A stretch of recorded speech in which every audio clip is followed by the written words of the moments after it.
Assalamualaikum warahmatullahi wabarakatuh. Perkenalkan, nama saya Evita Febriani, NPM 1903050049, kelas 6A, Prodi PGSD, Universitas Muhammadiyah Magelang. Di sini saya akan menjelaskan mengenai pembelajaran berbasis edutainment. Pokok pembahasannya ada 4. Yang pertama, pengertian edutainment. Yang kedua, teori belajar berbasis edutainment.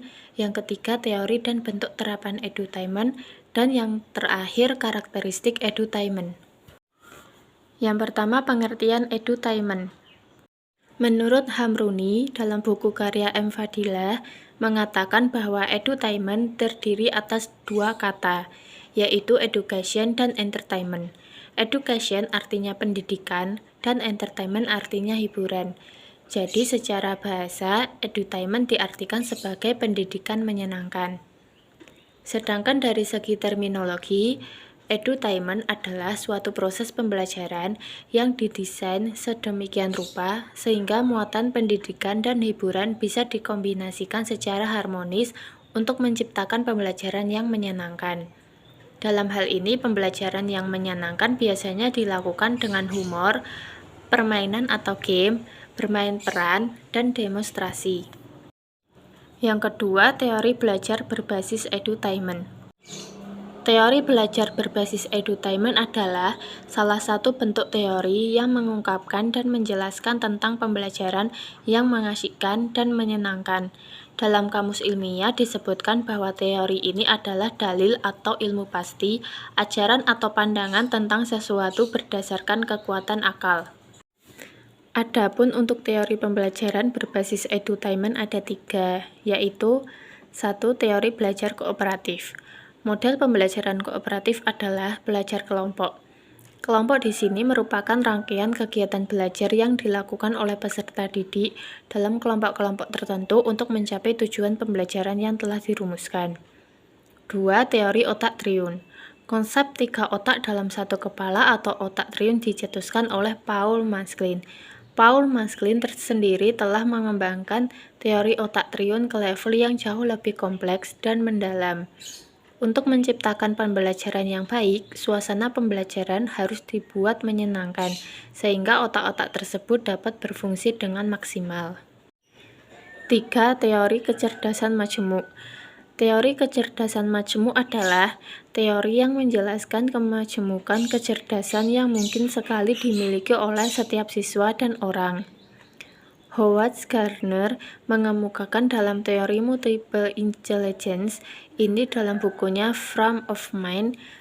Teori ini menjelaskan beragam kecerdasan otak, meliputi kecerdasan verbal atau linguistik, musikal atau ritmis, logis atau matematis, visual atau spasial, jasmania atau kinestetik, intrapersonal atau interpersonal, dan naturalis. Selanjutnya ada berbagai teori dan bentuk terapan edutainment. Yang pertama, humanizing the classroom. Humanizing artinya memanusiakan, sedangkan the classroom berarti ruang kelas.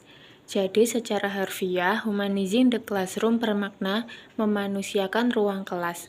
Tetapi yang dimaksud di sini adalah bahwa dalam proses pembelajaran, pendidik hendaknya memperlakukan peserta didiknya sesuai dengan kondisi dan karakteristiknya mereka masing-masing. Sementara itu, ruangan kelas berfungsi sebagai ruang pembelajaran, sehingga dimanapun pembelajaran dilaksanakan, baik di dalam, luar maupun di alam bebas, pembelajaran masih tetap berlangsung. Yang kedua ada active learning. Pembelajaran aktif merupakan pendekatan pembelajaran yang lebih banyak melibatkan aktivitas siswa dalam mengakses berbagai informasi dan pengetahuan untuk dibahas dan dikaji dalam proses pembelajaran di kelas.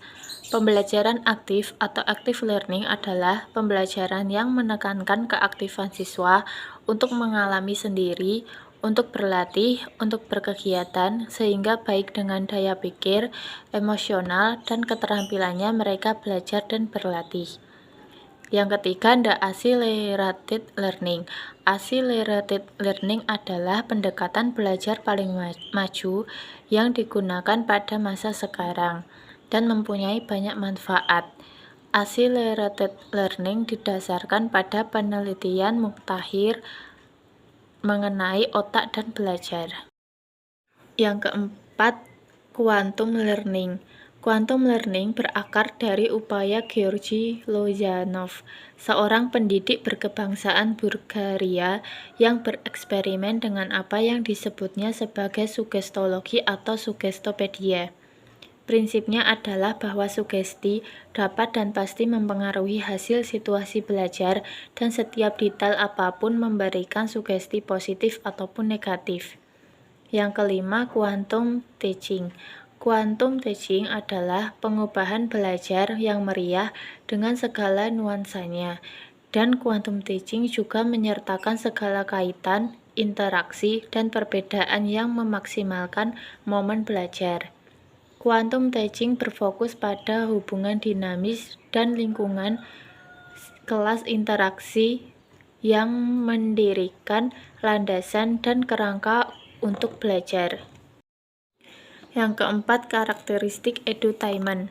Ada 4 hal yang menjadi karakteristik dari konsep edutainment, yaitu 1. Konsep edutainment adalah suatu rangkaian pendekatan dan pembelajaran untuk menjembatani jurang yang memisahkan antara proses mengajar dan proses belajar, sehingga diharapkan dapat meningkatkan hasil belajar. Kedua, konsep dasar edutainment berupaya agar pembelajaran yang terjadi berlangsung dalam suasana yang kondusif dan menyenangkan. Yang ketiga, konsep edutainment menawarkan suatu sistem pembelajaran yang dirancang dengan satu jalinan yang efisien, meliputi dari anak didik, guru, proses pembelajaran, dan lingkungan pembelajaran. Konsep edutainment menempatkan anak sebagai pusat dari proses pembelajaran sekaligus sebagai subjek pendidikan. Yang keempat, dalam konsep edutainment, proses dan aktivitas pembelajaran tidak lagi tampil dalam wajah yang menakutkan, tetapi dalam wujud yang humanis dan dalam interaksi edukatif. Ini akan membuahkan aktivitas belajar yang efektif dan menjadi kunci utama suksesnya sebuah pembelajaran. Sekian penjelasan dari saya. Apabila ada salah kata mohon maaf. Wassalamualaikum warahmatullahi wabarakatuh.